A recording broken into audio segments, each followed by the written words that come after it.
저 그때 예전에 갔던 그 집은 아, 그 집 말이냐? 거긴 내 임대집이다. 나는 그 집주인이다.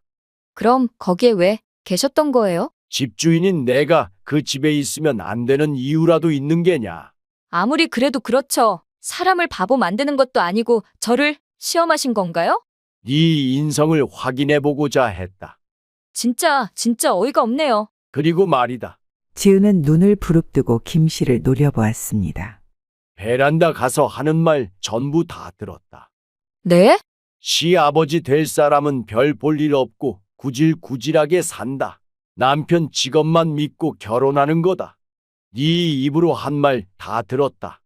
벽이 얇은 거 몰랐냐? 지은아, 정말 우리 아버지한테 그런 식으로 말했어? 아니야. 친구한테 장난식으로 말한 거야. 진심이 아니야. 오늘의 사연은 겉모습만 보고 사람을 판단한 대가를 톡톡히 치르게 된 한 예비 며느리 이야기입니다. 본격적으로 시작하기 전에 우리 구독 한번 꾹 눌러주고 가실까요? 오래 잃은 김 씨는 주름진 얼굴, 무뚝뚝한 말투, 검게 탄 손. 겉보기엔 평범한 노인이었지만 그는 남들은 모르는 백만장자였습니다. 김 씨는 젊은 시절 서울 변두리에서 포장마차 하나로 시작했습니다. 겨울이면 손이 얼어붙을 정도로 어묵 국물을 끓였고 여름이면 땀범벅이 되어가며 냉국수와 막걸리를 팔았습니다. 어느 날 우연히 인연이 닿은 공사장 사장님 밑에서 건설 하청업을 배우기 시작했습니다. 벽돌 한 장, 타일 한 장 놓는 법부터 도배, 장판, 간판 설치까지 손에 익히며 기술을 쌓았습니다. 기술이 있어야 먹고 산다. 김 씨는 그렇게 밤낮 없이 일하며 이름을 알리기 시작했습니다. 결국 30대 중반의 작은 인테리어 시공업체를 차렸고 밤샘 공사도 마다하지 않으며 소문을 퍼뜨렸습니다. 40대가 되면서는 아예 오래된 건물을 싸게 사들여 직접 리모델링하고 고쳐서 임대 놓았습니다. 낡은 건물도 김 씨 손을 거치면 새 건물처럼 깔끔하게 바뀌었고 덕분에 세입자들도 금방 찾습니다. 그렇게 차곡차곡 빌라 한 채 상가 하나 아파트 한 채. 조용히 하지만 누구보다 성실하게 김 씨는 일꾼으로 사업가로 자수성가했습니다. 하지만 김 씨는 늘 조용히 살았습니다.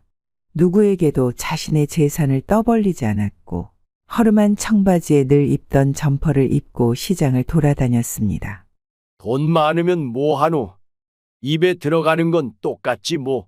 김 씨에게는 하나뿐인 아들이 있었습니다. 이름은 박성민, 35. 서울 강남 한복판에 개인 변호사 사무실을 차려 운영하고 있었습니다. 대학교는 지방에서 나왔지만 사법시험을 악착같이 준비해 삼수 끝에 붙었습니다. 초반엔 찾아오는 손님도 드물었지만 차근차근 신뢰를 쌓아갔습니다. 이혼소송, 형사사건, 상속 분쟁, 다른 변호사들이 꺼리는 사건도 성심껏 맡으며 조금씩 입소문을 타기 시작했습니다. 그렇게 시간은 흐르고 사무실은 조금씩 커졌고 이제는 직원 3명을 두고 나름 탄탄하게 자리를 잡은 변호사가 되었습니다. 어느 날 저녁 성민은 여자친구 지은과 함께 작은 이탈리안 레스토랑에 앉아 있었습니다. 지은은 와인잔을 손에 들고 있다가 조심스레 말을 꺼냈습니다. 성민 씨, 우리 언제쯤 결혼할까? 조금 더 천천히 생각해보면 안 될까? 조금 성급한 거 아닌가 하는 생각이 들었습니다. 지은은 입술을 내밀며 말했습니다. 나 빨리 성민 씨랑 같이 살고 싶어. 같이 신혼집 꾸미고 아침마다 성민 씨 식사도 차려주고. 지은은 얼굴을 붉히며 덧붙였습니다. 성민 씨 닮은 아이도 낳고 싶단 말이야. 성민은 머쓱하게 웃었습니다. 확실히 아직은 준비가 덜 된 느낌이었지만 그 역시 35이라는 나이를 생각하면 굳이 반문하고 싶지는 않았습니다. 그러니까 성민 씨 아버님께 인사 좀 시켜줘. 어른들 허락받고 정식으로 진행하자. 응? 그래, 조만간 시간 잡아서 아버지께 인사드리자. 지은은 환하게 웃으며 성민의 손을 덥석 잡았습니다. 진짜지? 나 오늘부터 결혼 준비할 거야. 성민은 그런 지은의 모습을 보며 너무 서두르는 것 같아 묘한 불안감을 느꼈지만 그 느낌을 애써 무시하려 했습니다. 며칠 후 오랜만에 찾아가 저녁 밥상을 마주한 김 씨 앞에서 말꼬리를 흐리며 조심스럽게 이야기를 꺼냈습니다.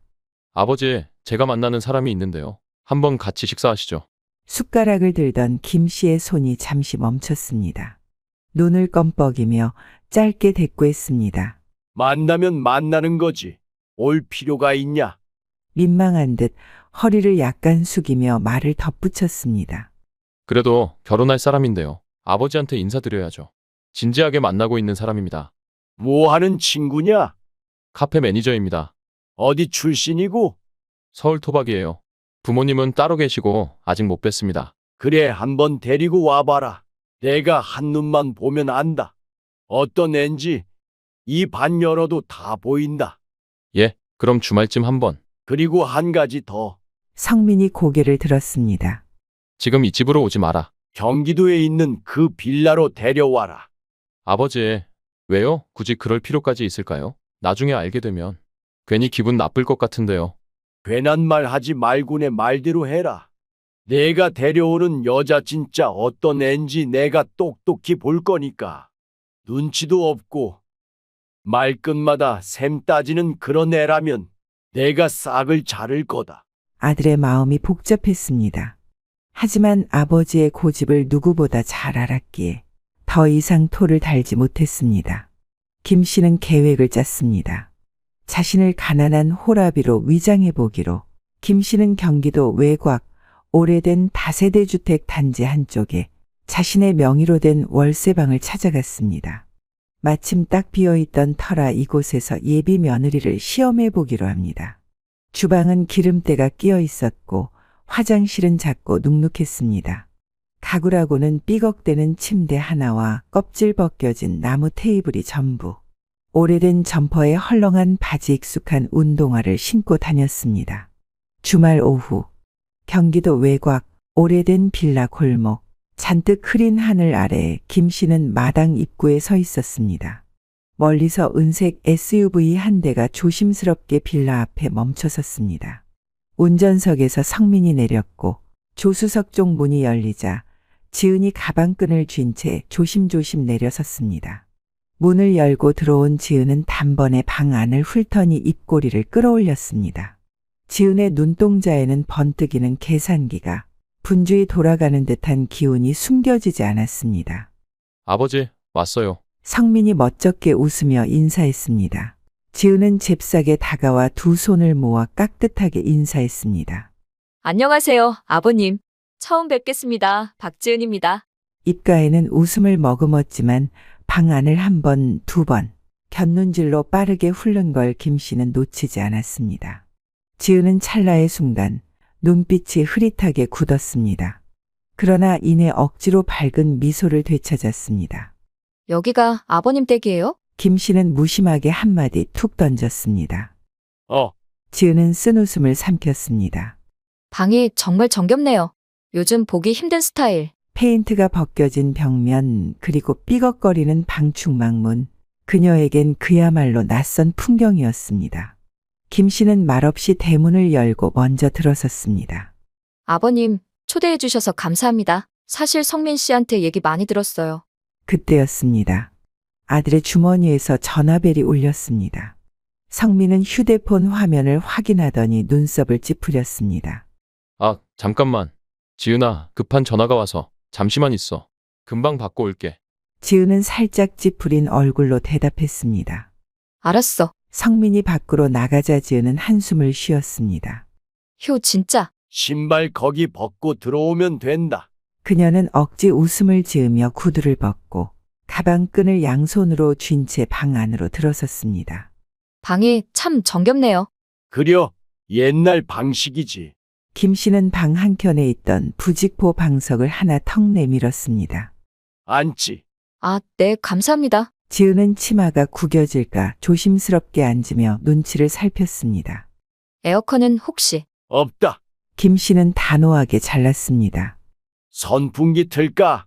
아니요, 괜찮아요. 공기가 좋아서 그런지 시원하네요. 김 씨는 그녀를 슬쩍 바라보다가 물었습니다.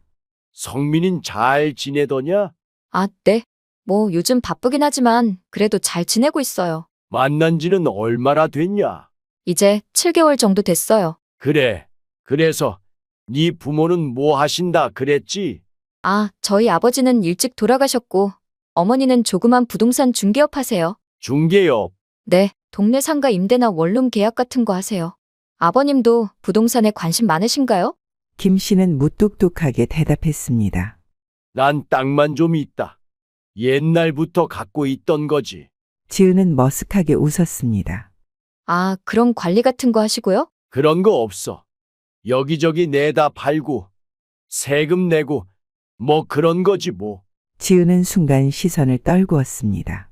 집 안에는 오래된 냉장고와 브라운관 TV가 있었고 벽지는 군데군데 누렇게 변색돼 있었습니다. 집에서 혼자 사세요? 혼자다. 지은은 더 말을 잇지 못하고 고개를 돌렸습니다. 그 순간 김 씨는 그녀의 손톱에 칠해진 젤네일과 가방끈에서 보이는 명품 브랜드 로고를 슬쩍 확인했습니다. 네 일은 뭐 한다 그랬더냐? 저는 카페 매니저예요. 프랜차이즈 매장이긴 한데 매출은 꽤 잘 나와요. 사장인 거냐? 아니요. 저는 그냥 밑에 일하는 사람이에요. 그래. 사는 게 다 그렇지. 지은은 그 말의 뉘앙스를 명확히 알아채진 못했지만 왠지 불편한 기운이 감돌았습니다. 근데 성민이가 이런 데서 자랐다는 건 정말 의외예요. 변호사라길래 당연히 좀 더 잘 사는 줄 알았어요. 왜 의외인데? 아, 그러니까 변호사라길래 당연히 좀 더 잘 사는 줄 알았어요. 어땠을 줄 알았냐? 지은은 당황한 듯 고개를 획 들었습니다. 네? 변호사 아버지 집은 어땠을 줄 알았냐고. 아, 아무래도 좀 더 뭐랄까 나은 환경이랄까? 크고 깔끔하고 그런 데서 사시지 않을까 그렇게 생각했죠. 그래, 좀 더 반짝반짝한 집에서 가죽 소파에 앉아 있고 밥상 대신 식탁에 스테이크 썰면서 커피는 캡슐로 뽑아 먹고 그렇게 살 줄 알았겠지. 아, 그런 의미는 아니고요. 요즘 변호사분들은 다들 좀 잘 사니까요. 잘 사니까. 김 씨는 짧게 웃었습니다. 잘 살면 사람 됨됨이는 상관없는겨. 네? 아니요, 그건 또. 집 좋고 차 좋고 옷 비싼 거 입으면 인성까지 좋은 줄 알았던 모양이구나. 지은은 아무 말도 못하고 컵을 만지작거렸습니다. 귀끝까지 빨개진 채 저 그런 뜻 아니에요. 그래, 방 안은 다시 쥐죽은 듯 조용해졌습니다. 김 씨의 무표정한 얼굴이 왠지 모르게 버겁게 느껴졌습니다. 저 화장실 좀 써도 될까요? 지은은 부자연스럽게 일어서며 물었습니다. 거기 문 열면 바로 있다. 김 씨는 턱짓으로 구석을 가리켰습니다.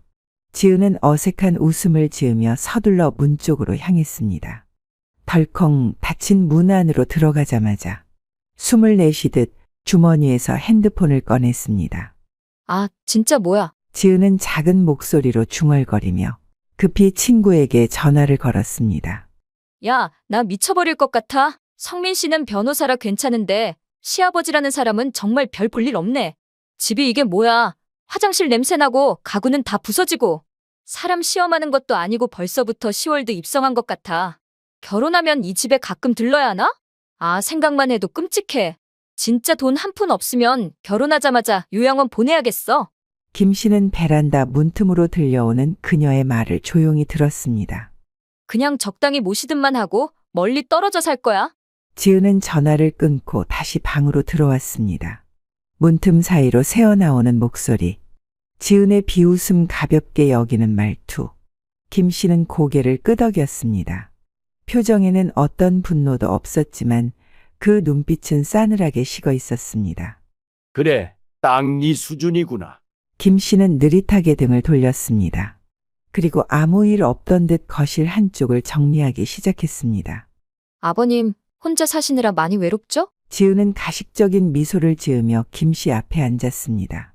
아버님, 요즘은 뭐 특별히 드시는 약 같은 거 있으세요? 몸은 괜찮으신 거죠? 김 씨는 무심하게 대답했습니다. 신경 쓸 일 없다. 지은은 잠시 입술을 깨물더니 애써 연민 어린 눈길을 보냈습니다. 성민 씨한테는 말씀 안 드렸죠? 돈 필요하면 저희도 힘든데 뭐 어떻게 해드릴 수 있을지 몰라서요. 너희도 힘든데. 김 씨는 속으로 피식 웃었습니다. 김 씨는 일부러 아무 말도 하지 않고 고개를 끄덕이기만 했습니다. 아들은 허둥지둥 방으로 들어왔습니다. 죄송해요, 아버지. 급한 전화라. 김 씨는 아무렇지 않은 얼굴로 고개를 끄덕였습니다. 그래, 음식 식겠다. 얼른 들어라. 지은은 억지로 미소를 지으며 다시 식탁에 앉았습니다. 하지만 방 안에는 묘한 어색함이 감돌았습니다. 김 씨는 묵묵히 밥을 떠먹었습니다. 얼마 지나지 않아 식사는 금방 끝났습니다. 지은은 급히 일어나 그릇을 치우려 했지만 김 씨는 손사래를 쳤습니다. 놔둬라. 내가 치울 테니. 지은은 멋쩍게 손을 내리고 가방을 챙겼습니다. 김 씨는 문 앞까지 배웅을 나갔습니다. 아버지, 오늘 시간 내주셔서 감사합니다. 성민이 고개를 숙이며 인사했습니다. 그래, 잘 가라. 지은은 짧게 허리를 숙이며 말했습니다. 아버님, 다음에 또 뵐게요. 그렇게 지은과 성민은 자동차에 올라 서울로 돌아갔습니다. 저게 어디 며느리감이야? 혼잣말처럼 중얼거리며 김 씨는 천천히 상을 치우기 시작했습니다. 그리고 정확히 일주일 후 서울 강남의 한 고급 레스토랑. 지은은 약속 장소에 나와 있었습니다. 하얀 원피스, 작은 명품 핸드백, 언제나처럼 완벽한 화장을 하고 성민 씨가 아버님도 같이 오신다고 했는데. 하면서 고개를 돌리던 순간 문이 열리고 들어선 김 씨. 그런데 이번에는 낡은 점퍼도 헐렁한 바지도 아니었습니다. 김 씨는 맞춤 수트를 입고 손목시계와 반짝이는 구두를 신은 채 품위 있게 걸어 들어왔습니다. 옆에는 성민이도 있었습니다. 지은은 순간 얼어붙었습니다. 입을 때려다가 한참이나 눈만 깜빡였습니다. 저 사람이 그때 그 구질구질한 노인 맞나? 아, 아버님, 오늘 정말 멋지세요. 그래, 오랜만이다. 지은은 얼굴이 굳은 채 더듬더듬 말을 이었습니다. 도대체 이게 어떻게 된 거지? 저 그때 예전에 갔던 그 집은 아, 그 집 말이냐? 거긴 내 임대집이다. 나는 그 집 주인이다. 지은의 얼굴은 순식간에 하얗게 질려버렸습니다. 손에 들고 있던 가방이 축 늘어지고 그녀는 기어 들어가는 목소리로 물었습니다. 그럼 거기에 왜 계셨던 거예요? 김 씨는 눈을 가늘게 뜨며 무뚝뚝하게 답했습니다. 집주인인 내가 그 집에 있으면 안 되는 이유라도 있는 게냐? 지은은 할 말을 잃은 듯 멍해졌습니다. 순간 자신이 속았다는 걸 깨달았습니다. 지은은 얼굴이 붉게 달아오르더니 결국 분노를 터뜨렸습니다. 아무리 그래도 그렇죠. 사람을 바보 만드는 것도 아니고 저를 시험하신 건가요? 그래, 시험했다. 어떻게 저한테 이럴 수가 있어요? 저를 뭘로 보고 이런 식으로 사람을 시험해요? 김 씨는 지은을 뚫어지게 바라보다가 느리지만 단호한 목소리로 말했습니다. 네 인성을 확인해보고자 했다. 진짜 어이가 없네요. 그때 김 씨는 낮게 쐐기를 박았습니다. 그리고 말이다. 지은은 눈을 부릅뜨고 김 씨를 노려보았습니다. 화장실 가서 하는 말 전부 다 들었다. 지은의 얼굴이 순식간에 일그러졌습니다. 네? 시아버지는 별 볼 일 없고 구질구질하게 산다. 남편 직업만 믿고 결혼하는 거다. 네 입으로 한 말 맞지? 벽이 얇은 거 몰랐냐? 내가 전화 통화하는 거 문 밖까지 다 들리더라. 그걸 듣고도 내가 너를 며느리로 받아들일 줄 알았어. 사람이 되지 못하면 아무것도 아니야. 지은아? 성민의 목소리는 낮고 차갑게 가라앉아 있었습니다.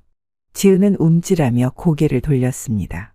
성민아, 나 그런 뜻으로 한 말 아니야. 정말 우리 아버지한테 그런 식으로 말했어? 성민의 눈에는 참담한 배신감이 가득 서려 있었습니다. 아니야. 진짜 그런 거 아니야. 그냥 친구한테 장난식으로 말한 거야. 내가 그동안 너를 얼마나 믿었는데. 그냥 순간 실수였어. 하지만 성민은 고개를 저었습니다. 아니, 그게 네 진짜 마음이었겠지. 너 같은 사람하고는 앞으로 아무 인연도 맺고 싶지 않아.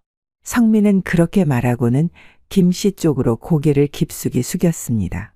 아버지, 죄송합니다. 아들이 사람 보는 눈이 없었습니다. 김 씨는 마지막으로 단호하게 말을 덧붙였습니다. 나는 내 재산도, 내 시간도, 내 인생도 너 같은 속물한테 물려줄 생각 없다. 이걸로 끝이다. 성민은 조용히 고개를 끄덕였습니다. 지은은 더 이상 아무 말도 하지 못했습니다. 그 자리에 얼어붙은 채 끝내 김 씨와 성민이 레스토랑을 나서는 뒷모습을 바라보며 주저앉고 말았습니다. 며칠 뒤 지은은 조급해졌습니다. 이대로 물러설 수 없다는 생각에 지은은 다시 생각했습니다. 좋아. 차라리 성민이를 붙잡자. 그래서 아들 성민에게 눈물까지 보이며 문자를 보냈습니다. 성민아, 미안해. 아버님한테 이제 정말 잘할게. 우리 다시 시작하자. 그러나 성민은 단 한마디로 답했습니다. 연락하지 마. 끝이었습니다. 지은은 최후의 수단을 꺼냈습니다. 이대로 끝낼 순 없어.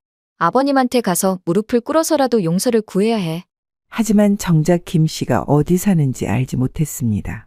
그저 머릿속에 어렴풋이 남아있는 건 예전에 갔던 그 허름한 동네뿐이었습니다. 지은은 택시를 잡아타고 기억을 더듬어 그 동네로 향했습니다. 텃밭이 듬성듬성 보이고 골목길이 미로처럼 얽힌 그 낡은 주택가.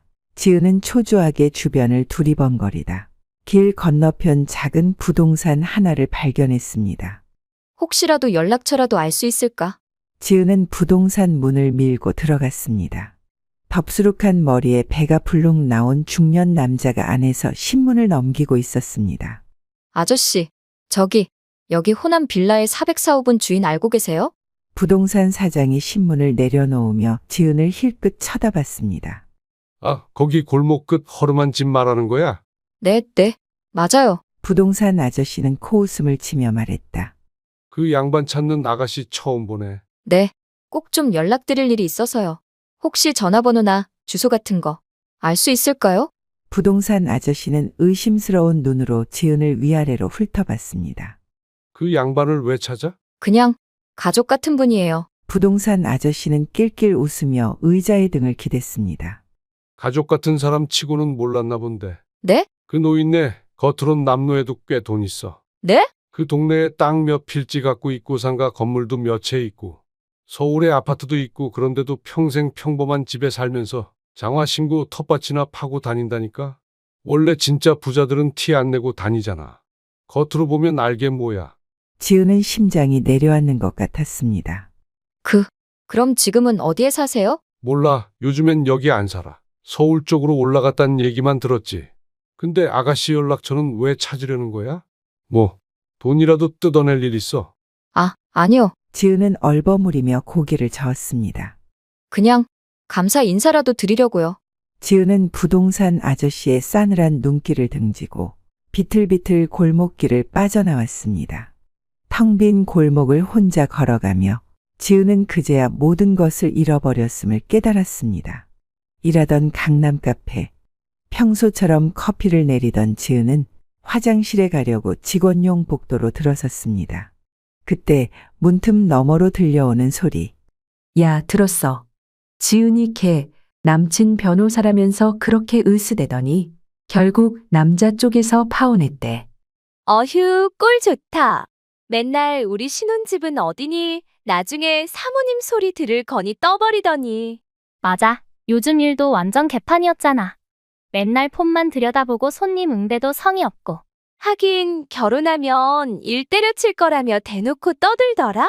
이젠 일 잘리는 것도 시간 문제지 뭐. 아휴, 꼬시다 꼬셔. 지은은 숨을 죽였습니다. 화장실 문고리를 잡은 채 꼼짝도 못하고 서 있었습니다. 귀까지 화끈거렸습니다. 심장이 두근두근 뛰었고 손이 부들부들 떨렸습니다. 내가 이렇게까지 우스워진 거야? 수군거림이 발끝을 타고 온몸으로 퍼져나갔습니다. 그날 이후 카페에 나오는 것도 지옥 같았습니다. 손님들도 동료들도 다 자기 뒷말을 하는 것처럼 느껴졌습니다. 결국 며칠 후 점장은 지은을 불렀습니다. 지은 씨, 이번 달까지만 나오세요. 네? 요즘 좀 집중도 안 되고 일도 소홀하신 것 같아서요. 서로 불편해지기 전에 정리하는 게 좋을 것 같네요. 차디찬 한마디에 지은은 아무 말도 못하고 고개를 끄덕였습니다. 그날 밤 지은은 밤늦게 혼자 술을 마셨습니다. 텅 빈 원룸, 흐릿한 조명, 바닥에 나뒹구는 핸드폰, 취한 눈빛. 다 내 탓이야?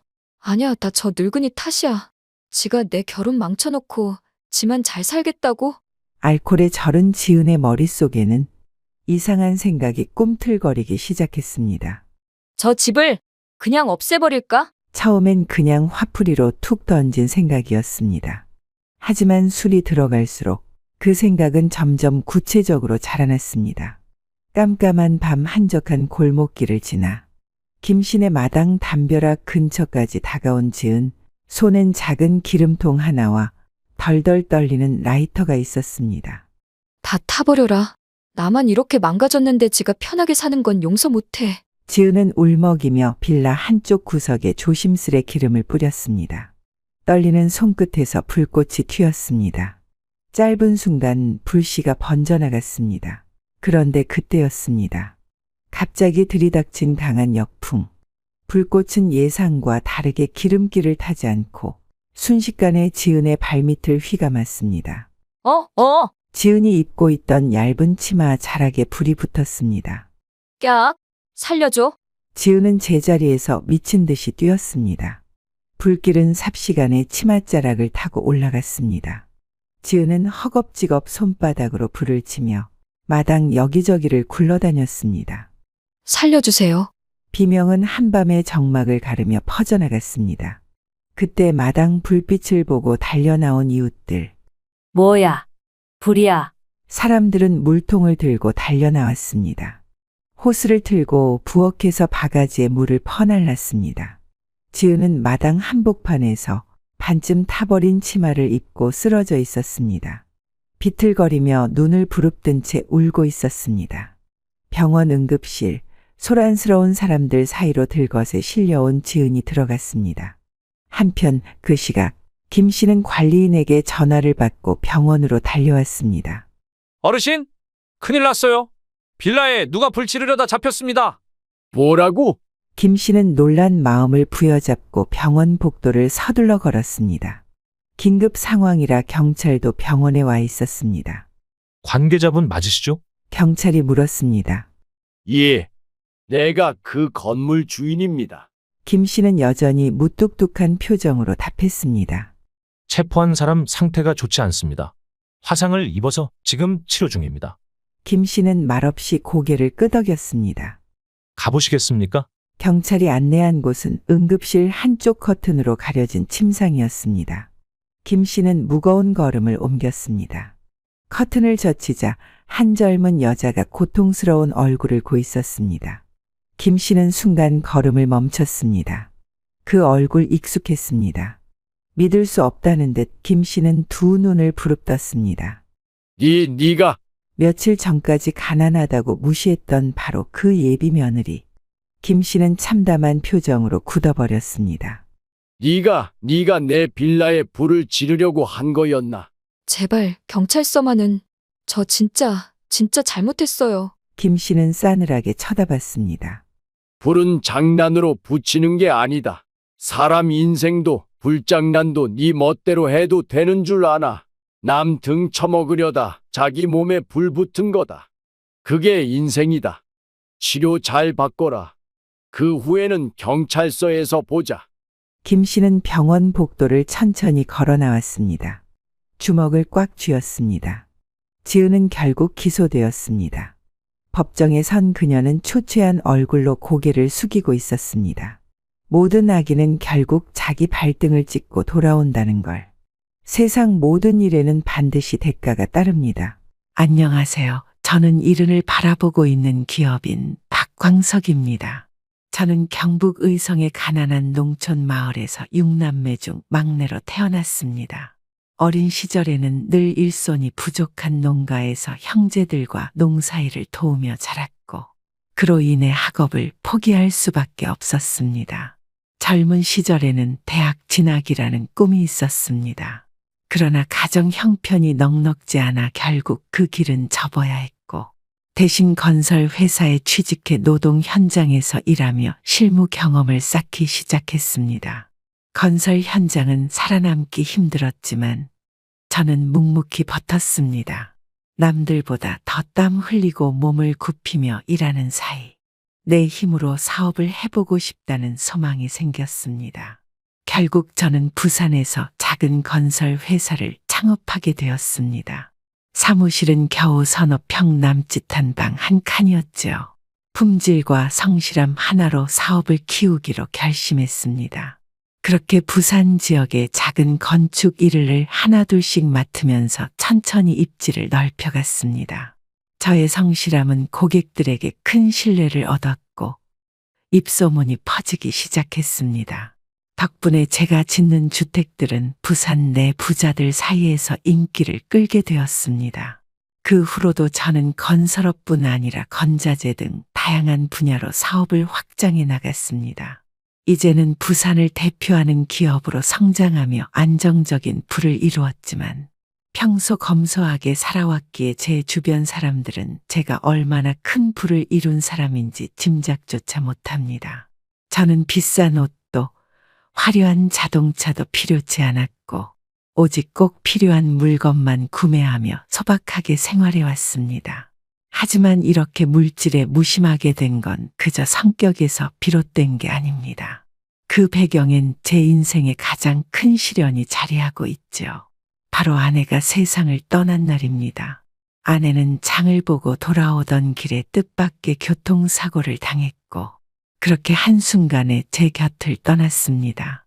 사랑하는 사람을 그렇게 갑작스럽게 잃고 나니 제가 쌓아온 부와 성취가 마치 모래성처럼 허무하게 느껴졌습니다. 물질적 성취는 그저 잠깐의 위안일 뿐 삶의 참된 가치는 거기에 있지 않다는 것을 깊이 깨달았습니다. 그날 이후 저는 물질에 얽매이지 않는 삶을 결심했습니다. 인생의 덧없음을 깨닫고 나니 남은 인생 동안 진정으로 가치 있는 것은 무엇일까 끊임없이 고민하게 되었습니다. 제가 가진 재산과 시간 역시 결국 나 혼자 쓰기에는 지나치게 많다는 생각이 들었습니다. 그 후로 저는 매년 사회의 어려운 이웃들에게 기부를 이어오기로 결심했습니다. 해마다 기부를 이어가며 저는 그들에게 보내진 작은 희망이 저 자신에게도 깊은 위로가 되는 것을 느꼈습니다. 하지만 제 마음 한구석에는 여전히 외동 아들 준호에 대한 걱정이 자리 잡고 있었습니다. 어느새 결혼 정년기를 훌쩍 넘긴 나이인데도 이렇다 할 교제 상대는커녕 친구와 어울려 노는 모습조차 거의 본 적이 없으니 말입니다. 워낙에 학업에 매진해 살아온 탓에 연애니 결혼이니 하는 일은 늘 남의 일처럼 생각하고 지내왔던 녀석이었습니다. 그런 준호가 작년에 처음으로 누군가를 만난다며 제게 이야기를 꺼냈을 때는 저 역시 적잖이 놀라지 않을 수 없었죠. 준호가 워낙 세상 경험이 적은 편이라 가정과 회사까지 맡기려는 아버지로서 이번 결혼 상대가 아들에게 좋은 영향을 줄 사람일지 신경 쓰일 수밖에 없습니다. 아버지, 드릴 말씀이 있어요. 사실 수민 씨랑 결혼을 진지하게 생각하고 있습니다. 그래? 내가 만나는 사람이 있다는 건 알고 있었지만 이렇게 빨리 약혼을 하기엔 이르지 않겠냐? 저도 나이가 있고 둘 다 결혼에 대해 진지하게 생각하고 있어요. 아버지도 연세가 있으시니 빨리 결혼해서 잘 사는 모습 보여드리고 싶습니다. 손주도 보여드리고 싶고요. 그렇구나. 네가 드디어 그런 생각을 하게 됐다니 아버지로서 기쁘기도 하고 조금은 놀랍기도 하구나. 그런데 말이다. 결혼이라는 게 생각보다 많은 준비가 필요한 법이야. 급하게 결정할 일은 아닐 수도 있고. 물론 이해해요, 아버지. 그런데 저도 지금이 적기라고 생각해요. 결혼은 때가 중요하다고 하잖아요. 그럼 다음에 한번 데려오거라. 아버지도 만나보고 싶구나. 그 친구는 무슨 일 하는 사람이냐? 해운대 명품 매장에서 일해요. 꽤 오래 일한 경력도 있고 손님 상대하는데 정말 능숙하더라고요. 명품 매장이라 직원이라. 부모님은 어떤 분들이시고? 수민 씨가 부모님이랑은 좀 멀리 지내요. 아예 연락을 끊었다고 했습니다. 아들이 휴대폰을 꺼내 사진을 보여주며 흐뭇하게 웃습니다. 화면에는 아들과 그녀가 바닷가에서 환하게 웃으며 찍은 사진이 나왔습니다. 얼마 전에 같이 바다 보러 갔을 때 찍은 건데 어떠세요? 사진 속 예비 며느리는 온몸에 명품을 휘감고 있었습니다. 가방에서 신발까지 화려한 브랜드 로고가 눈에 띄고 얼굴은 화려한 미인형이었습니다. 아들 옆에서 환하게 웃고는 있지만 다소 과한 인상이 강하게 남습니다. 겉으로 보기엔 꽤 꾸미는 걸 좋아하는 것 같구나. 아수민 씨는 뭐랄까 성격이 활달해서요. 명품관에서 일하다 보니까 트렌드도 빨리 알게 되고 그런 걸 즐기는 편이에요. 그래, 뭐 좋아서 꾸미는 거야 그렇다 치고. 그런데 이 친구는 부모님과 연락을 끊고 산다고 했던가? 네, 그런 일이 좀 있었대요. 의견이 자꾸 안 맞아서 본인도 자립하고 싶다고 해서요. 사진 속 아들의 밝은 미소와는 대조적으로 내 마음 한편에는 묘한 불안감이 스며듭니다.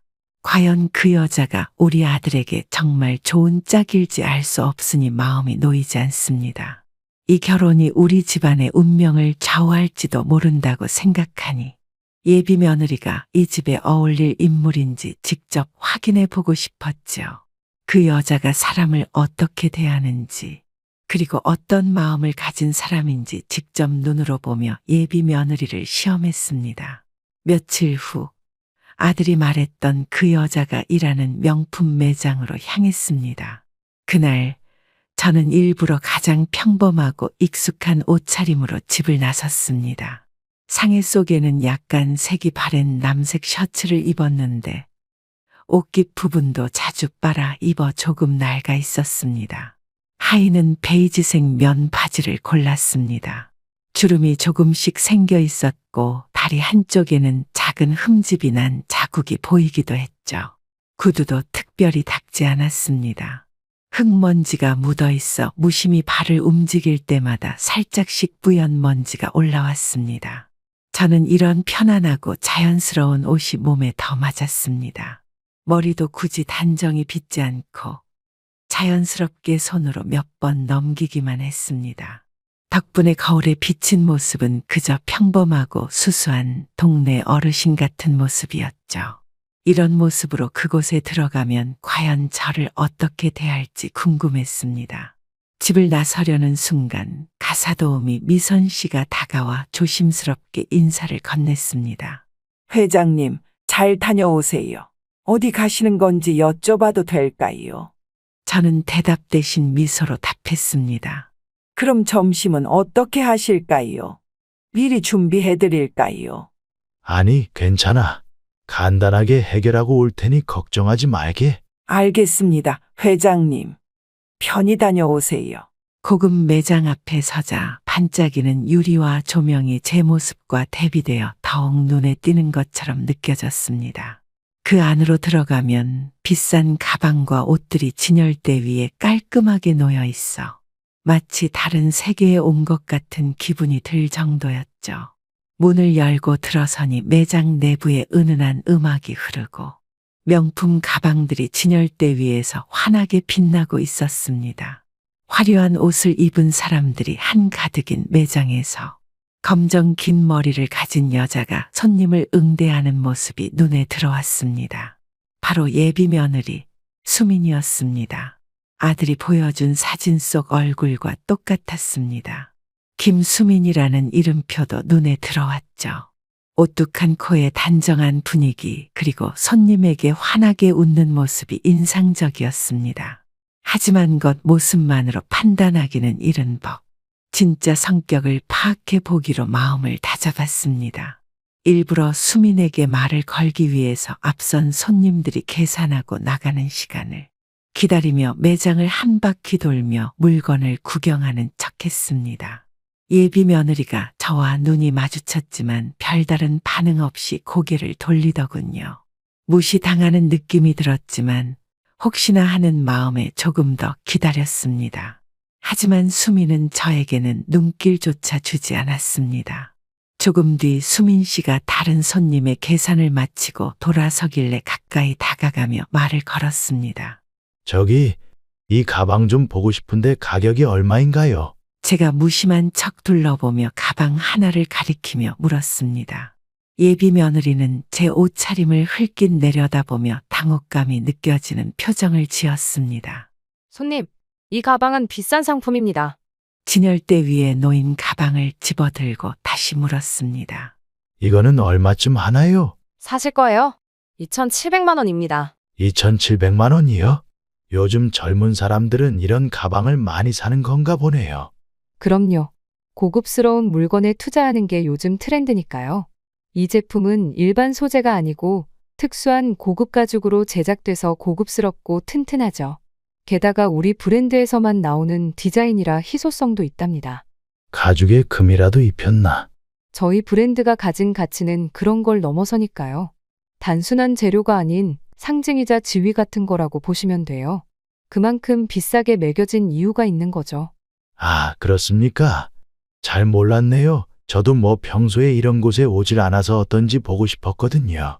말투와 표정에서 더 이상 대화를 이어가고 싶지 않다는 속마음이 비쳤습니다. 손님, 저희 매장은, 아무래도 여기 물건들이 손님하고는 좀 안 맞을 수도 있을 것 같네요. 여기 제품들은 다 특별하거든요. 여기 오시는 분들도 다 하이엔드 제품을 추구하세요. 제가 가방을 내려놓고 이번에는 진열대에 놓인 지갑을 하나 집어들었습니다. 수민이는 여전히 시큰둥한 표정이었지만 마지못해 저를 대답을 이어갔습니다.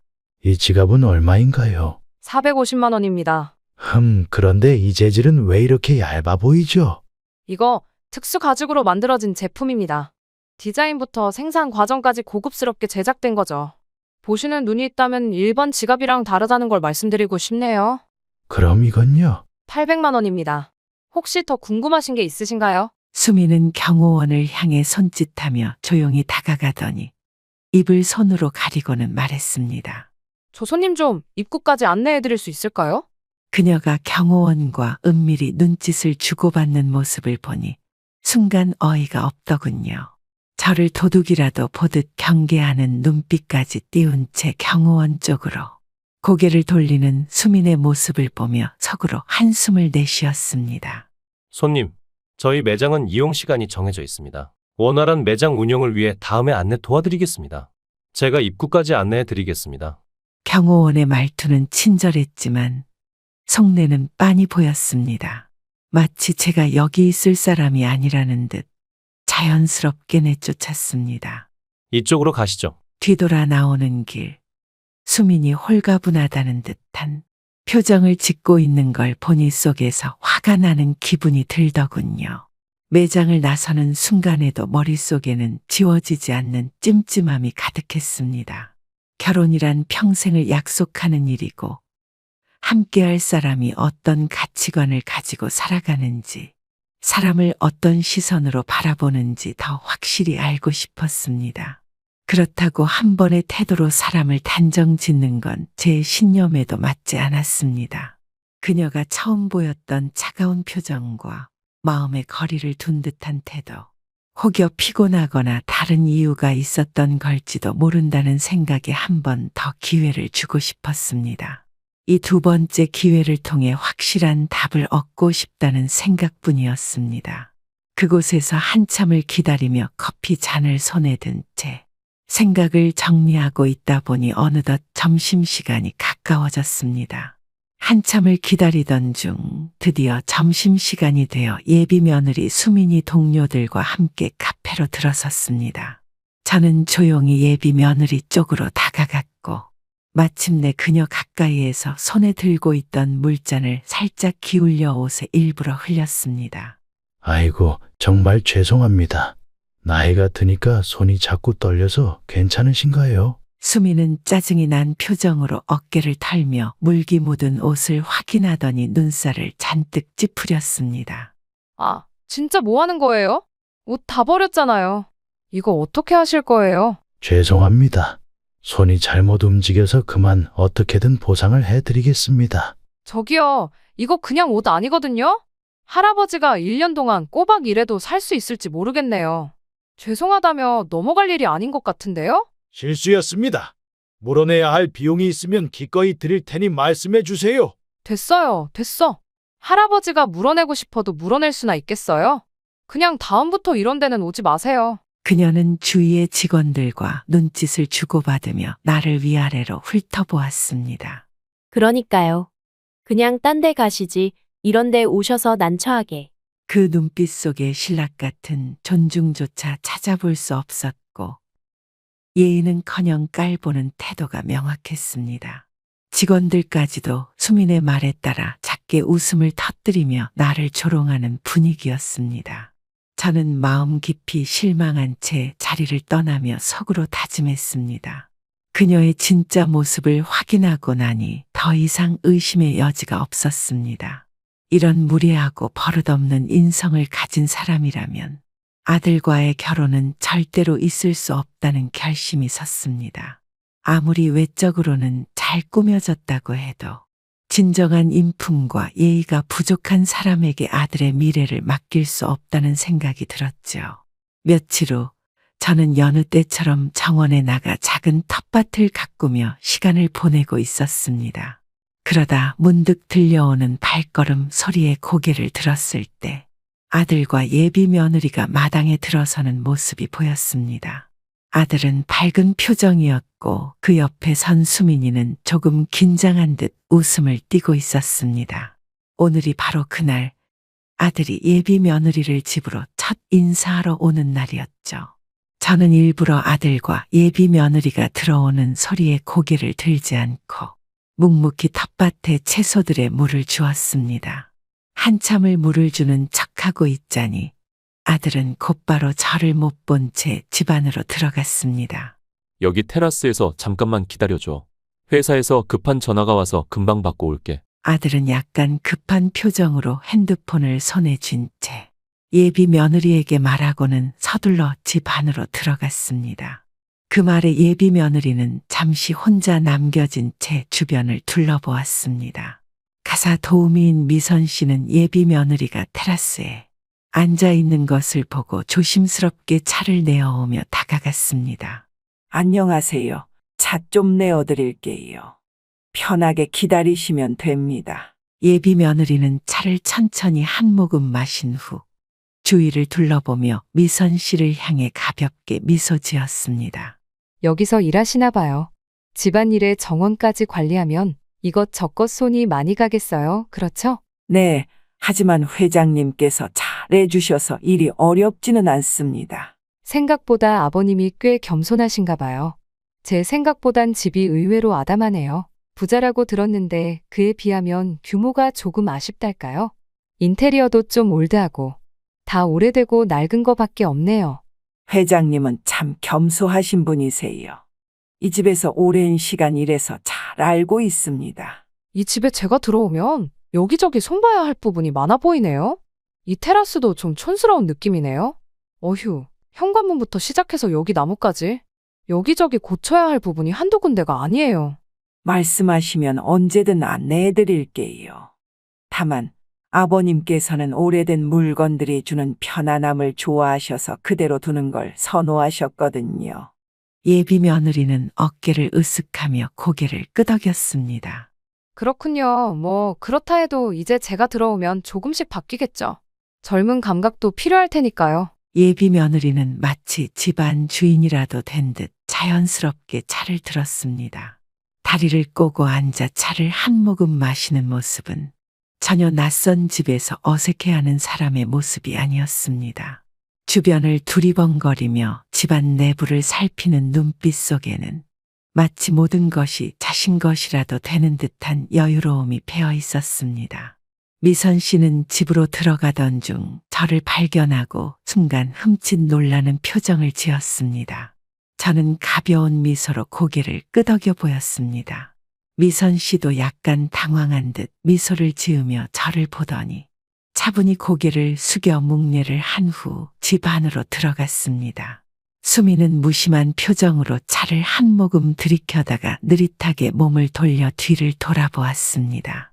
고개를 돌린 순간 저와 눈이 마주쳤죠. 순간 수민의 얼굴이 굳어졌습니다. 곧 그 표정이 놀람으로 바뀌더니 숨을 살짝 들이마시는 모습이 역력했습니다. 아니, 여기서 일하시는 거예요? 미소를 띤 제 얼굴을 다시 힐끔거리며 쳐다봤습니다.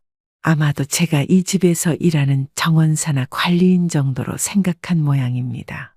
주변을 한번 둘러보더니 다소 여유로운 표정을 지으며 말했습니다. 아, 저기 혹시라도 아버님 앞에서는 저 아는 척하지 말아주세요. 괜히 불편하게 그러실 필요는 없으니까요. 제가 이 집의 사모님이 될 사람인데 괜한 오해 생기는 일 없었으면 해서요. 나중에 잘리고 싶지 않다면요. 아, 물론 그렇겠지요. 이 집의 안주인이 되면 모든 게 당신 뜻대로 될 테니까. 그럼요. 나이도 있으신데 어느 정도 알아들으신 거죠? 그러니까 처신 잘하세요. 참, 명품 매장에서 일하면 저렇게 당당해지는 건가 보군. 그런데 명품을 파는 사람이 명품이 되는 건 아니죠. 사람이 귀해지려면 인품부터 갖춰야 하는 법이지. 인품이요? 그거야 좋은 얘기죠. 근데 세상은 그렇게 돌아가지 않아요. 결국은 가진 사람이 이기는 거고 외모나 겉모습이 중요하잖아요. 그런 걸 무시하고 살아가는 게 현실적이진 않은 것 같아요. 자네 말하는 거 보니 사람보다 물질이 중요하다는 걸 참 당당하게 말하네. 솔직히 할아버지는 명품 매장보다는 지금처럼 이렇게 정원에서 흙을 돌보고 자연과 어우러져 계시는 모습이 훨씬 자연스러우세요. 뭐랄까, 사람에게도 본연의 자리가 있는 거니까요. 저는 명품을 다루고 할아버지는 이렇게 허드렛 일이나 하시는 거 서로에게 가장 적합한 위치 아닐까요? 뭐? 수민 씨, 지금 아버지께 무슨 얘기를 하는 거야? 그게 무슨 말투야? 갑자기 저희 사이의 대화를 듣고 있던 아들이 다가와 정색하며 수민을 바라보았습니다. 수민은 깜짝 놀라며 제 아들이 던진 말을 곱씹는 듯 했습니다. 아버님이라뇨? 아니, 이분이 아버님이라고요? 수민 씨, 방금 아버지께 했던 그 말들 뭐야? 그녀의 얼굴은 순식간에 창백해졌고 당황한 표정으로 저와 아들을 번갈아 쳐다봤습니다. 아, 아버님이셨어요? 저 그게 몰랐습니다. 정말 죄송해요. 저 그럴 의도는 전혀 아니었어요. 갑자기 수민이 허둥지둥 자리에서 일어섰습니다. 아버님이라고 알았더라면 절대 그렇게 행동하지 않았을 거예요. 자네가 여태껏 보여준 행동, 그게 바로 자네의 본 모습이야. 겉모습이나 직업에 따라 사람을 함부로 본다는 게 본인 인성이라는 건 알겠나? 명품 타령의 사람 깔보는 태도로 이 집에 어울린다고 생각하나? 이 집이 자네가 생각하던 대로 그저 돈과 명품으로 꾸며진 곳이라 여겼다면 오산이야. 너 같은 여자는 이 집안에 들어올 자격은 없어. 아버님, 그날 정말 몰라서 그랬던 거예요. 제가 잘못 생각한 거죠. 그런 태도로 보였다면 정말 죄송해요. 제 진심은 그런 게 아니에요. 제가 보여드릴 기회가 있었다면 분명 다르게 행동했을 거예요. 수민은 다급하게 변명하려 했었지만 저는 가차 없었습니다. 오해라고? 자네가 보여준 그 순간들이 자네의 본심 아니겠나? 사람의 진심은 순간에 드러나기 마련이지. 억지로 포장하려는 말들 뒤에 숨은 그 본심, 그게 바로 내가 오늘 확인하고 싶었던 진실이네.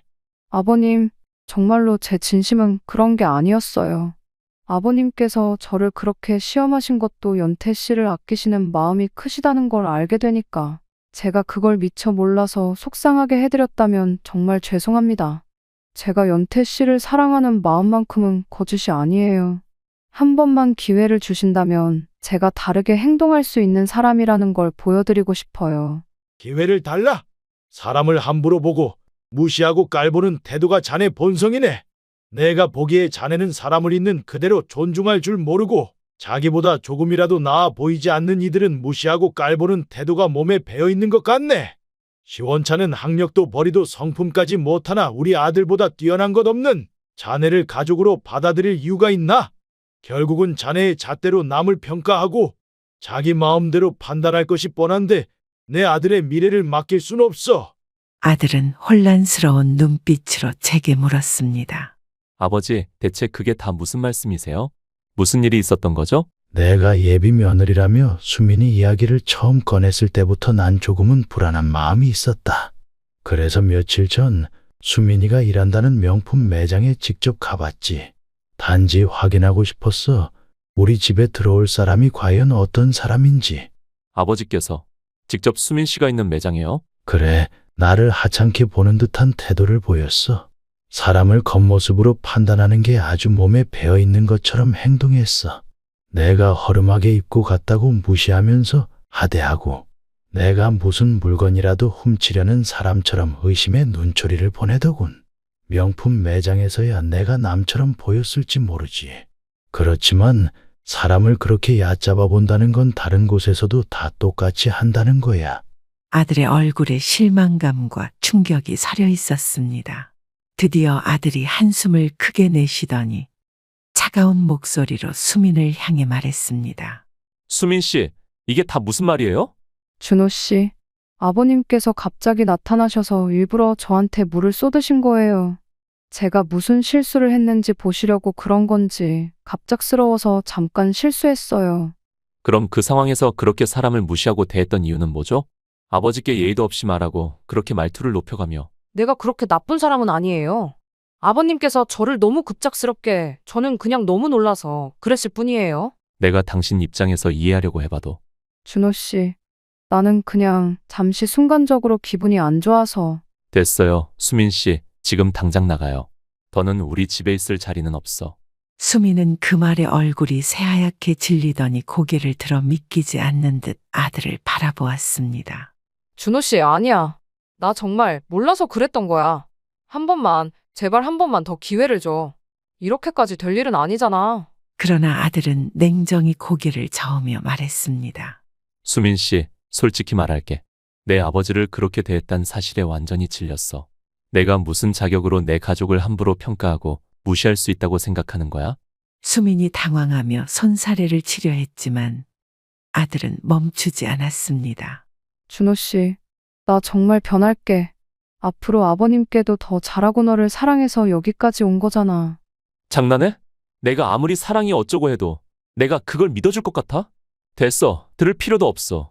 너 같은 사람과는 끝이야. 나가. 우리 집에 발도 들이지 마. 수민은 아들의 차가운 말을 듣고 잠시 말을 잇지 못하더니 답답한 듯 고개를 들어 하늘을 바라봤습니다. 자네가 명품 매장에서 일한다고 해서 자네가 명품이 되는 건 아니야. 진정한 명품은 그 가격이나 브랜드가 아니라 그 안에 깃든 가치를 뜻하지. 그 가치를 가장 잘 보여주는 건 돈이 아니라 사람의 인품이야.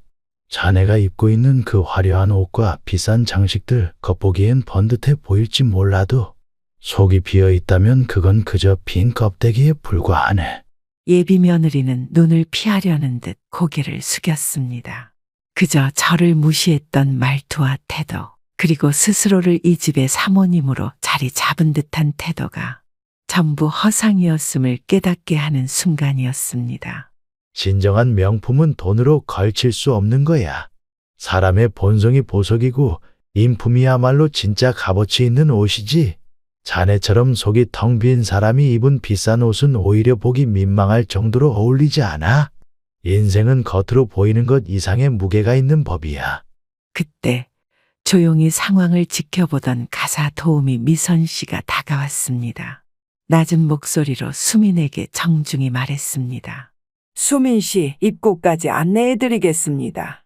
그리고 여기서 더 소란을 피우시면 경찰을 불러야 할지도 모르겠네요.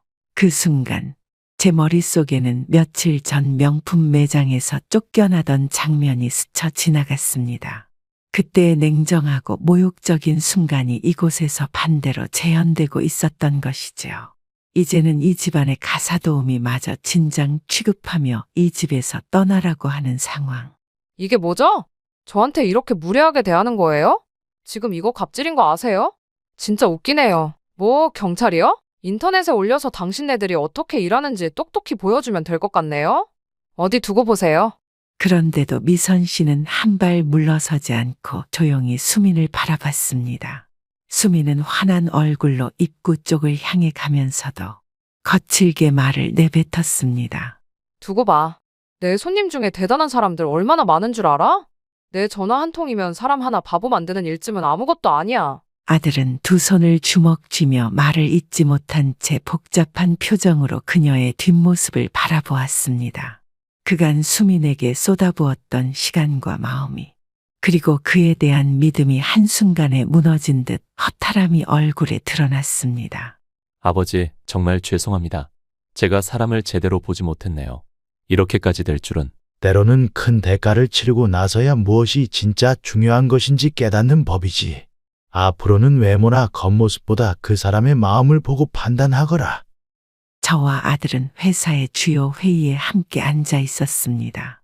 중요한 계약을 체결하는 순간이었고 아들은 진지한 표정으로 서류를 확인하며 하나하나 검토해 나갔습니다.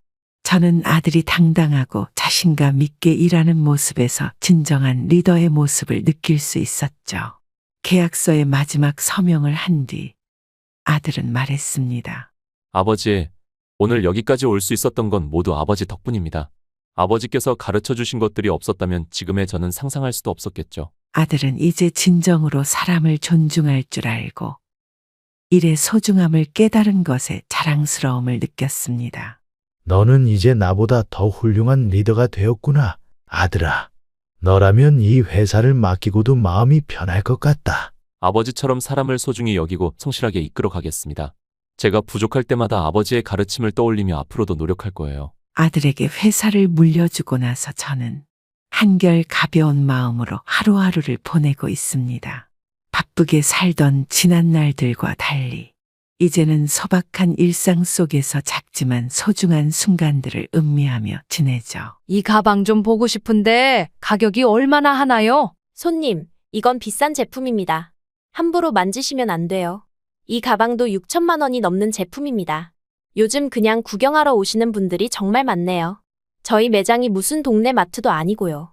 내가 살지 안 살지 아가씨가 어떻게 알아요? 요즘 나이 든 분들 보면 어찌나 답답한지.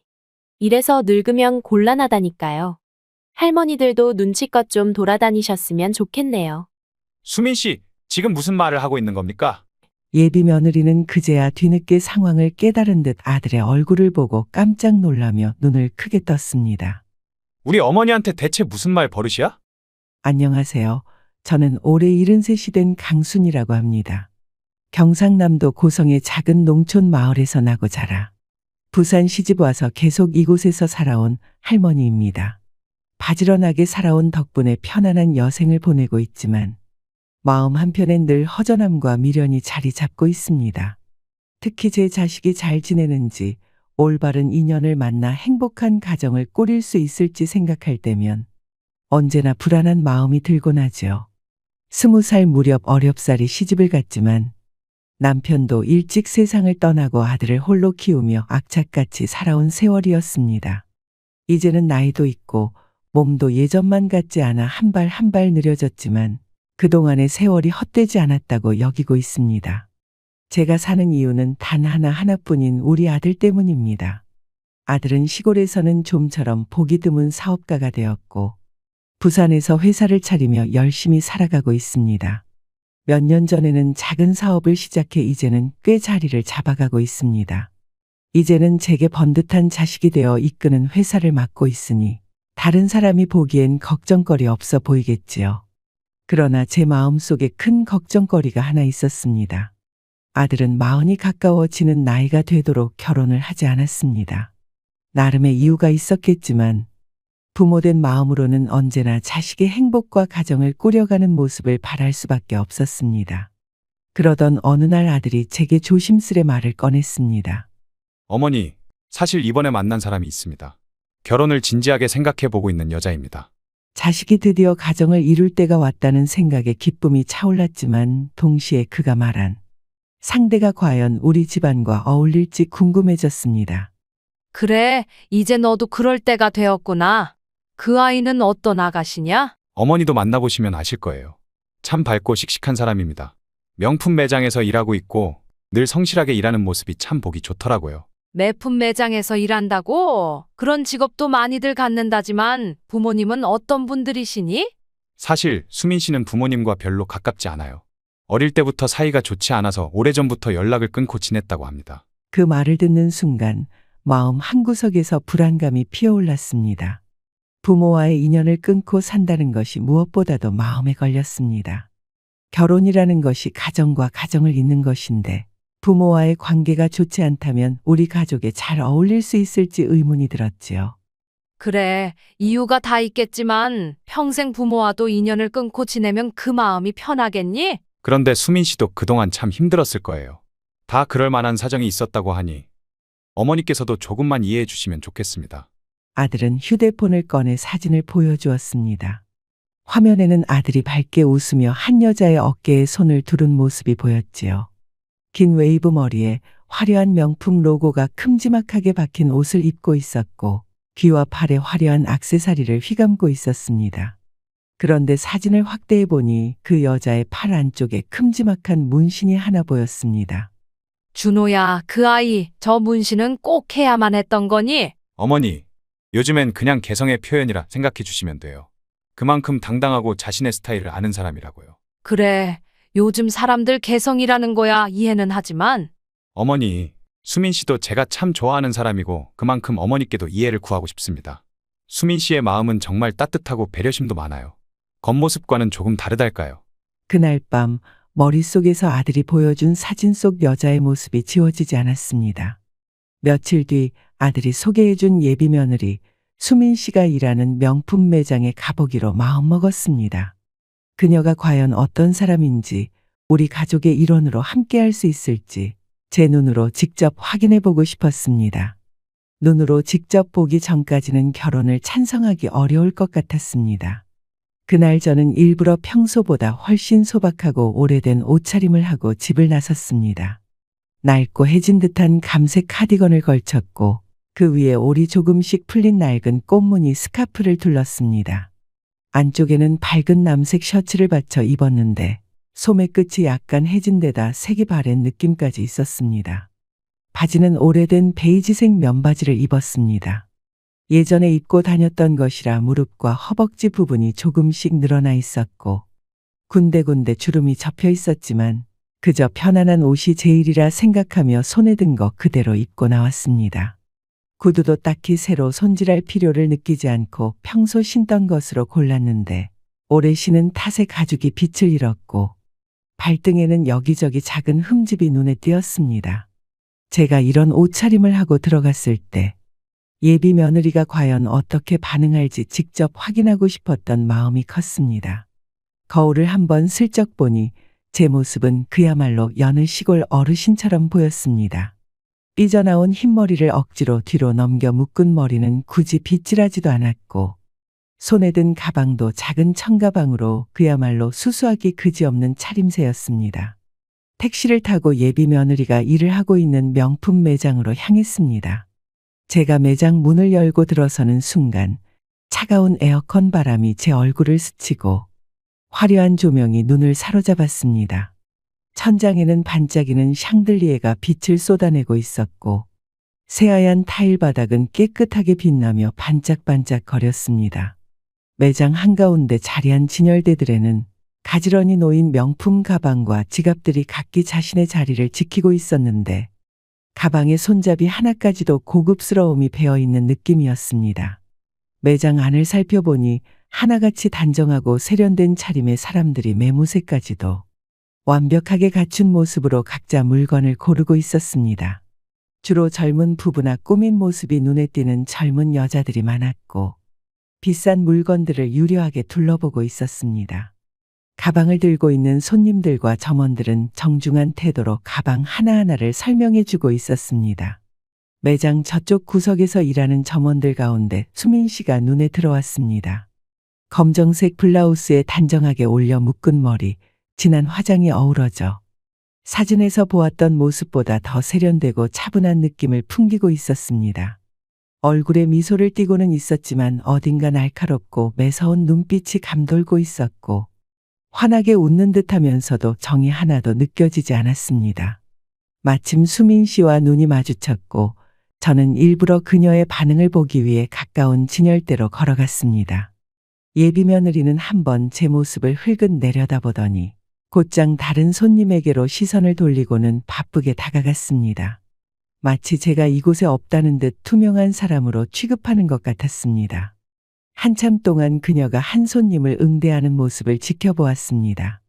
젊은 부부가 가방 하나를 들어 이것저것 물어보자 그녀는 환한 미소를 지으며 친절하게 몸을 기울여 설명하기 시작했습니다. 이 제품은 이번 시즌 최신 컬렉션이에요. 고객님께 참 잘 어울리실 것 같습니다. 말하며 손님이 가방을 만질 때마다 칭찬을 아끼지 않았습니다. 비싼 가방을 손에 든 손님들이 하나하나 질문할 때마다 정성껏 대답해주며 밝은 표정으로 맞이하던 그녀의 모습이 인상 깊었습니다. 하지만 저와 눈이 마주쳤을 때 그 차가운 태도가 떠오르며 내심 아쉬운 마음이 들었습니다. 예비 며느리는 마치 제가 투명인간이라도 되는 양 근처를 지나쳐도 말을 걸지 않았습니다. 한참을 그렇게 있다가 더 이상 기다릴 수 없겠다는 생각이 들어 결국 그녀에게 다가갔습니다. 제가 가방을 손에 들며 조심스럽게 말을 걸었습니다.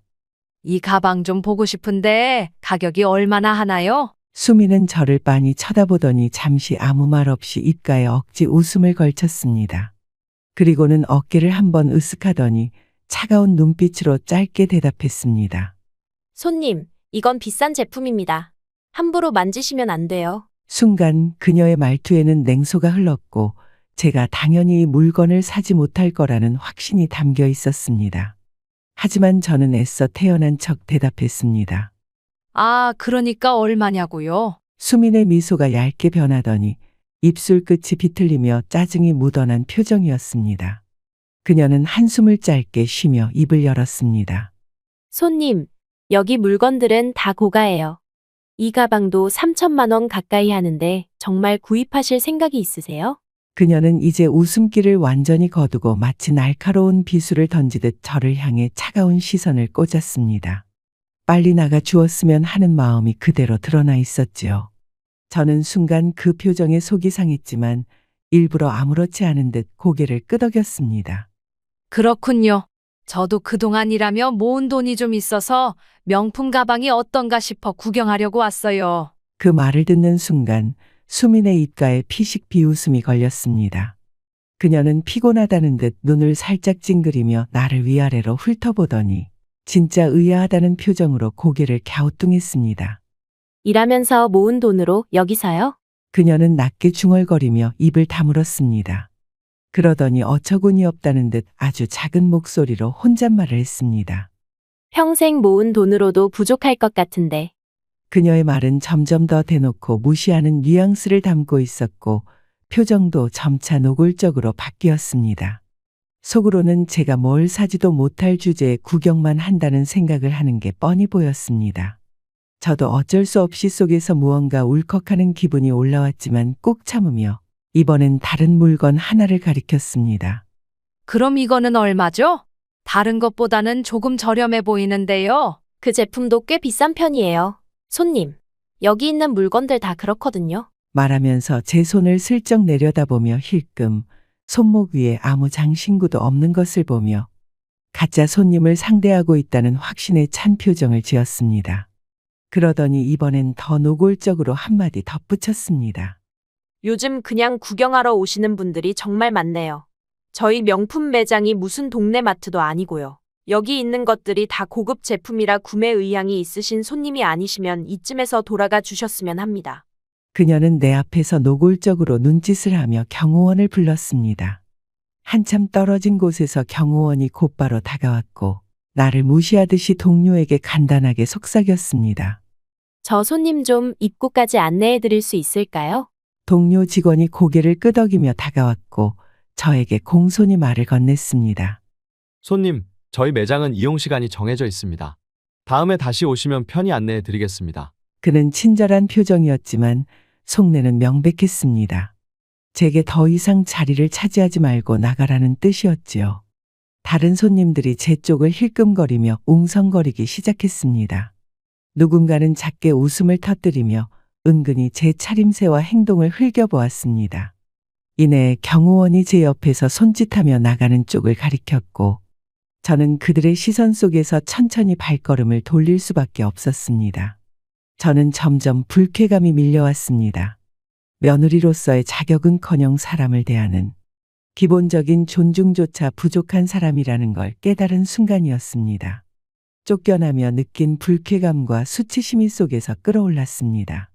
수민이라는 여자는 분명 아들의 재산 때문에 접근한 것이 분명했습니다. 저는 다짐했습니다.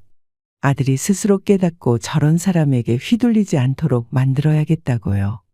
이 사실을 아들에게 털어놓고 싶었지만 곧 생각이 바뀌었죠. 저런 여우 같은 여자에게 홀려있는 아들에게 아무리 말해봤자 들으려 하지 않을 것이 뻔했습니다. 내 말을 무시하고 상대방의 겉모습에만 취해 있는 아들이 불쑥 떠오르자 답답한 마음이 밀려왔습니다. 그래, 아무리 입이 닳도록 말해봤자 소용없겠지. 차라리 직접 보고 깨닫게 하는 수밖에 없다. 이젠 증거를 잡아야겠다는 생각이 강해졌습니다. 아들의 눈앞에서 그녀의 진면목을 보여줄 계획을 세우며 그때부터 어떻게 만남을 준비할지 고민하기 시작했습니다. 저는 조용히 아들에게 메시지를 보냈습니다. 아들아, 오늘 이 카페로 나올 수 있을까? 할 이야기가 좀 있단다. 아들은 그저 평범한 이야기를 나누려는 줄 알고 흔쾌히 답을 보내왔습니다. 저와 다르게 아들은 수민 씨를 예쁘고 다정한 사람으로만 알고 있었습니다. 카페에 앉아 한참을 기다리니 예비 며느리 수민 씨가 점심시간에 맞춰 잠시 매장을 벗어나 카페 쪽으로 걸어오는 것이 보였습니다. 그녀는 동료들과 함께 나란히 걸어오며 즐거운 듯 웃고 있었습니다. 저는 카페 안쪽 자리에서 최대한 눈에 띄지 않도록 조용히 그녀를 지켜보며 그녀가 동료들과 함께 자리 잡고 앉기를 기다렸습니다. 카페에 도착했을 때는 이미 수민과 그 동료들이 자리를 잡고 있었습니다. 저는 한참을 떨어진 다른 테이블에 앉아 그들이 무슨 이야기를 하는지 귀 기울이며 기다렸습니다. 진짜 무슨 할머니들이 명품 매장에 구경이라도 오듯이 자꾸 들어오는 거 있죠? 안 살 거 뻔한데 하나하나 물어보고 만지작거리면서 너무 답답하더라니까요. 난 진짜 어이가 없어서 좀 눈치껏 다니면 안 되는 거예요. 명품이라는 게 다 이유가 있는 건데 무슨 동네 마트도 아니고 말이죠. 구경이나 하려고 들어오는 게 도대체 무슨 심리인 건지. 그 말에 동료들은 웃음을 터뜨리며 고개를 끄덕였습니다. 맞아요. 가끔 가방 구경하러 오는 분들 보면 이게 뭔지, 왜 비싼지 몰라서 자꾸 질문하시는데 참 난감할 때가 많아요. 수미는 그 말에 재차 고개를 끄덕이며 저를 떠올리는 듯한 표정을 짓더군요. 저도 오늘 그런 손님 한 분 있었어요. 솔직히 그냥 빨리 나가줬으면 싶었는데 한참 동안 이런저런 물건 다 만지면서 물어보는 거예요. 안 살 거면서. 수민의 말을 들으며 순간 가슴이 철렁 내려앉았습니다. 그날 그녀에게 받았던 불쾌감이 다시금 밀려오는 듯했습니다. 제게 별 관심 없이 무시하는 태도는 물론 손님을 대하는 기본적인 예의조차 찾기 어려웠던 그 모습이 머릿속에서 생생히 떠올랐지요. 참 수민 씨 요즘 만나는 남자친구 얘기 좀 해봐. 예비 며느리는 커피잔을 내려놓으며 살짝 비웃는 표정을 지었습니다. 뭐 대단한 집안은 아니고 어려운 형편에서 아들이 혼자 성공한 거라더라. 그럼 진짜 힘들게 자수성가한 거네? 그래도 사업 성공했으니 이제 돈도 많이 벌 테고. 성공했다고 해도 기본이 없어 보이긴 해. 집도 뭐 내가 기대한 것처럼 신축 아파트도 아니었고 내가 들어가서 하나하나 고쳐야 할 판이지. 내가 들어가면 그 돈이 내 손 안에 들어올 테고 앞으로 내가 조금씩 손봐서 정말 내 꿈대로 만들어갈 수 있을 거야.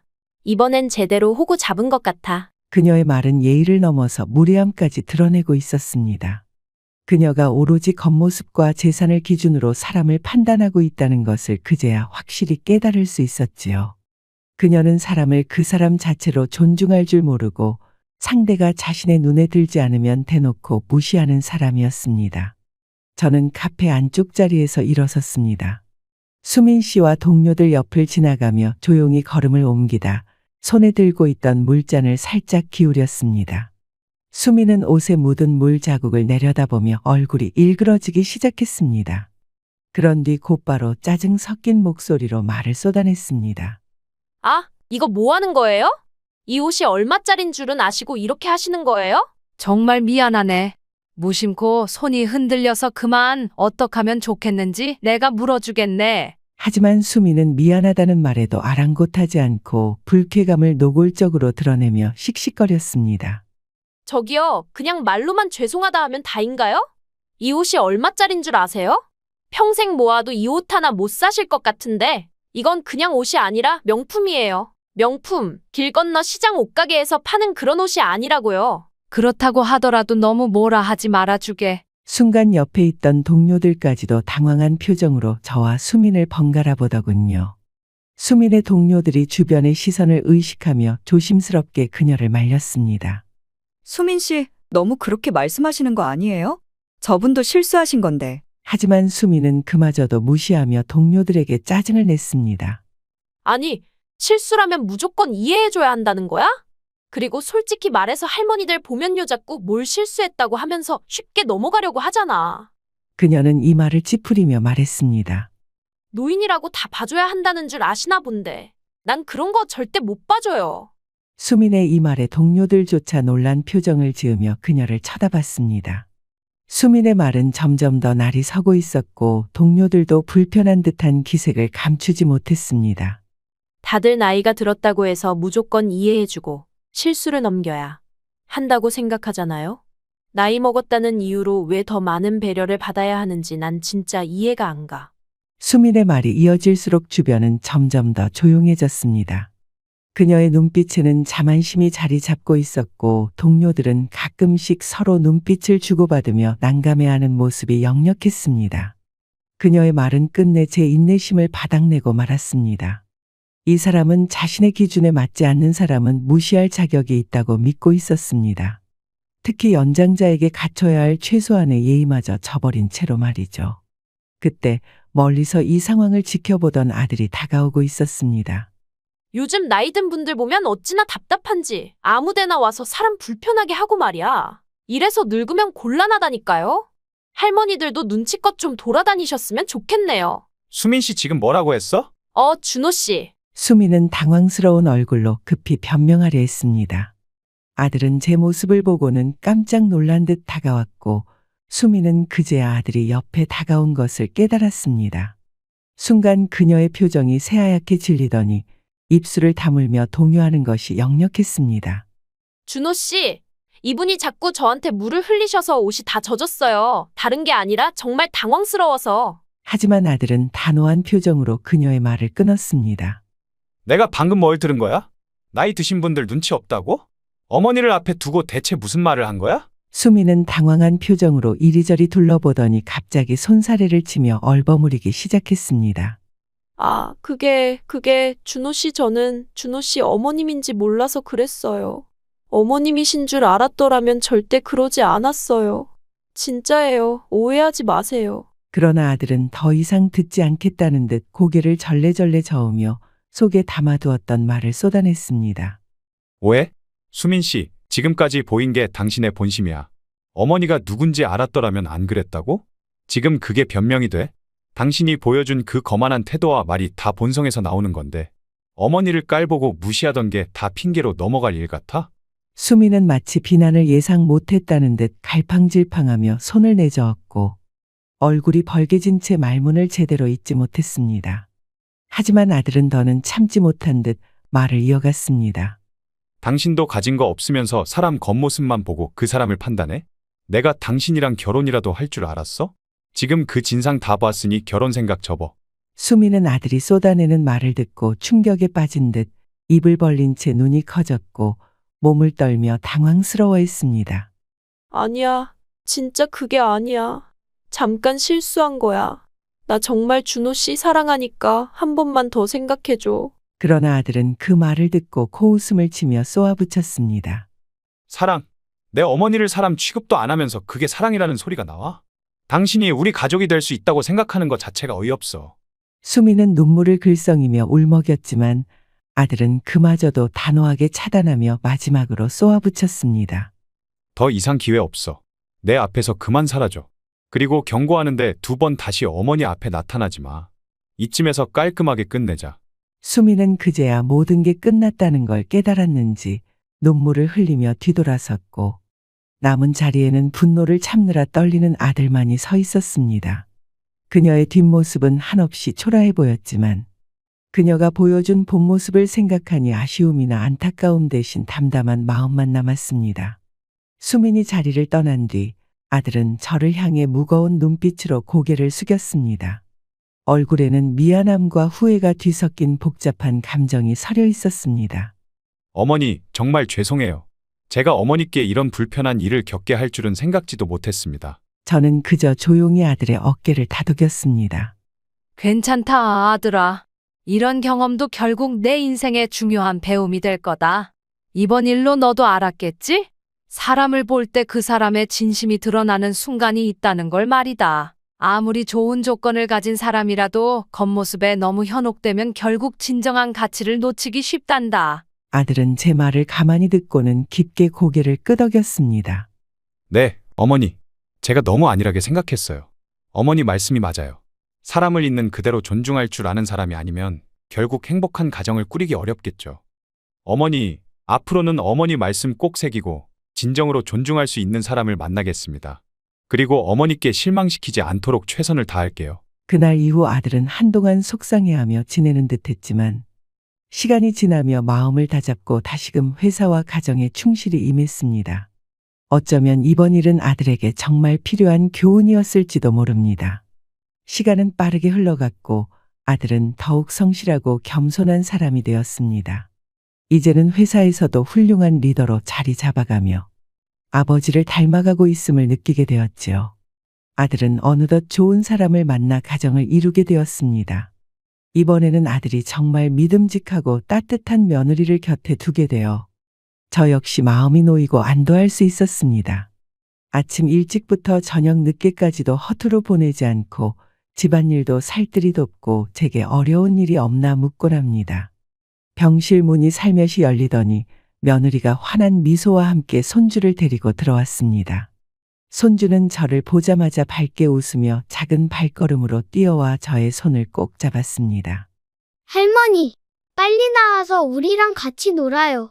아빠랑 엄마랑 놀이공원도 가요. 그 해맑은 모습에 절로 웃음이 지어졌습니다. 그래, 우리 손주 꼭 놀러 가자. 너도 공부 열심히 해야 한다. 어머님, 며칠째 제대로 된 식사를 못 하셨다고 해서 오늘은 어머님께서 좋아하시는 미역국이랑 갈치조림 만들어 왔어요. 입맛 없으시면 조금만 드셔보세요. 저는 미소를 지으며 며느리를 바라보았습니다. 아이고, 이렇게 먼 길까지 뭘 이렇게 다 챙겨왔어. 바쁠 텐데 그냥 오지. 어머님 잘 드셔야 건강해지시죠. 앞으로 자주 해드릴게요. 손주는 작은 손으로 제 손을 잡고 끼어들었습니다. 할머니, 엄마가 나중에 할머니랑 같이 우리 집에서 자라고 했어요. 우리 같이 자요, 할머니. 그래, 우리 손주 옆에서 꼭 자도록 하마. 이 할머니가 너한테 꼭 약속 지킬게. 며느리는 환하게 웃으며 제 곁에 앉아 손수 식사를 도와주었습니다. 그녀의 손길은 섬세했고 매번 음식 한 숟가락을 저에게 건넬 때마다 진심 어린 정성이 느껴졌습니다. 한 숟가락 한 숟가락 입안에 머금으며 그 따뜻한 온기의 마음이 녹아내리는 듯했습니다. 병실 한켠에서 들려오는 손주의 까르르 웃음소리와 며느리의 다정한 목소리가 병실을 환하게 채웠습니다. 살아오는 동안 수많은 고생을 견뎌내며 자식의 행복을 바라고 지냈는데 이제는 이 따뜻한 손길들이 저를 돌봐주고 제게 기운을 북돋아주는 모습이 얼마나 감사한지 모릅니다.